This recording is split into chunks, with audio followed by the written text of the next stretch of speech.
Oentombitsika anteny dia fahafazo eny amin'ny sofiny fa ny rano araraky ny peniny kopoko tsy nijery hatrany fofiny da reheto ny afitapizia oeto aty ho aseko tsofiny fa kozy tokana ny aho hoe poezia io engaiko hatrany fotony satria poeta aveny amin'ny lalana rovina amin'ny sibika ny teny malotoko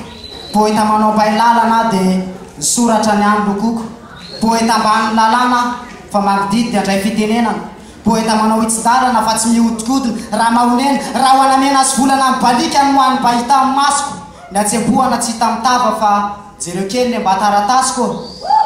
dia raha musculation ny ana ratsatanana ihany ny bokiny teny ndraindray mibetrika fa nytotontro tsy mahay vokiny poeta na mangaratsehatra mitantara n'ilay mba tsy zakany tia andiga n'ilay ranomasina fa penina no ambalakany tia anana an'izany hoe areny fa taratasy no an'ny balapany dia tsy rera raha miena eny fa ny publika sy ny slameur ny atsona hoe namana izany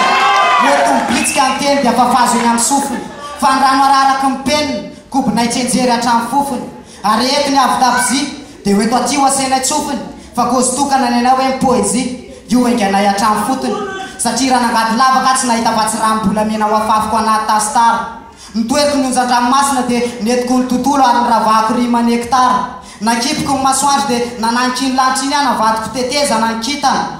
dia tsy koa fa raha latsaka andrano ny teny alaiko ny peny no vaiko tadipitana ny teny o mandaly fa nysoratra amin'ny toetra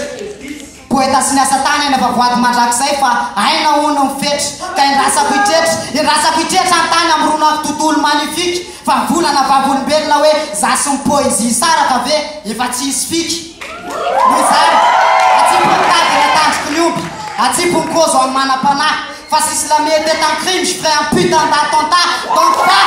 donc tout que je veux rien par la poésie que je suis un pollen boy qui porte le mot sur le dos je n'attends pas comme félicite l'écriture est un art donc nous sommes tous des artistes poète je suis poète tu es poète nous sommes poète vous êtes donc daw oetombitsika ny teny dia hoafafy eny amin'ny sofiny fa rano araraky ny peniny kopitsika tsenjery hatrany fofiny dia reheky ny avitapizia oetina ty asetsiko tsofiny fa kozy tokana ny atsika hoe poezia io engatsika hatrany fotiny